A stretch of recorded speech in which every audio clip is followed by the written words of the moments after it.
Serpent Rising, Book 1, The Saga of Venom and Flame. I am a warrior. I am a light bringer. I am a Candelaria. That's my wife, Regina, doing a voiceover of Serena Mendez, the protagonist in my suspense novel Serpent Rising, Book 1 of the Saga of Venom and Flame. In this scene, Serena is in Egypt, along with a member of the Naga Sisterhood, another Luminarian sect dedicated to truth. They are discussing the role of the Candelarias in the great War of the Two Serpents, a battle between truth and falsehood. They traveled in an unmarked car. Two security agents from Pyramid Communications in the front and the two women in the back all wore civilian clothes. A somber mood pervaded the vehicle. Remember, sister, the Candelaria have been hunted. You may need a new identity to evade your pursuers. You said the Telesti had knowledge. They had power. What else did you learn from the Candelaria book in your research? What was not included in the summary you prepared? Why would the enemy want my blood? Slow down, child. I only included what I saw as most relevant. What I can tell you is the Gnostics in general were the followers of an approach and an understanding of reality. Their scholars were the Telesti. One of their greatest teachers was a woman named Hypatia. She taught what they all taught. Within each human is the spark of divinity. To bring this spark to a flame, you must travel within and come to know the Creator from this place within. The power of life, of creation itself, is found within. They taught techniques similar to what we teach today, to find and access this vital energy. She, along with many other great Gnostic teachers, master alchemists, followers of these mysteries, was sought out and killed, particularly by the Emperor Constantine when he converted to Christianity. But why?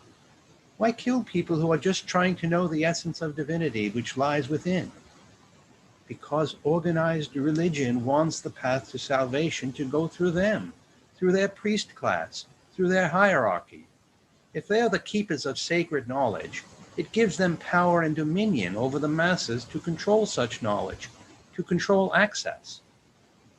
But the Gnostics didn't need the priests. Precisely. For this reason, they were slaughtered. Open source spirituality. What?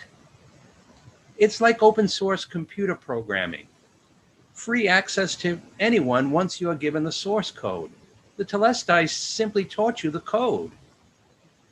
Yes, you could put it that way, but I do not care for the technology metaphor, only because technology is one of the chief weapons used by the enemy. It gives them a mass market to distribute disinformation, to promote fear and anger, some of the mind control techniques to keep people repressed and turning to their own power elite for answers. But can't we use technology against them?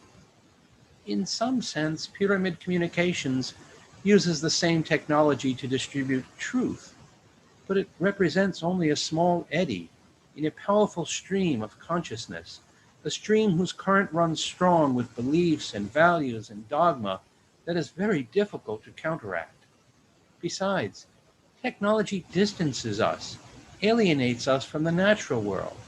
If nothing else, Gnostics align themselves closely with nature. To them, the earth herself manifests divinity through a goddess, Sophia, and the planet itself is alive.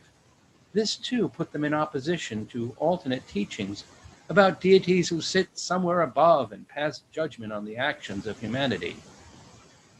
So basically, they came up against powerful cultural elements, and their ideology of a sacred feminine deity could not coexist with a male-dominated hierarchy whose power and influence was threatened. Yes. Okay, enough history lesson. That does not explain why they want me. I'm not teaching large groups of people.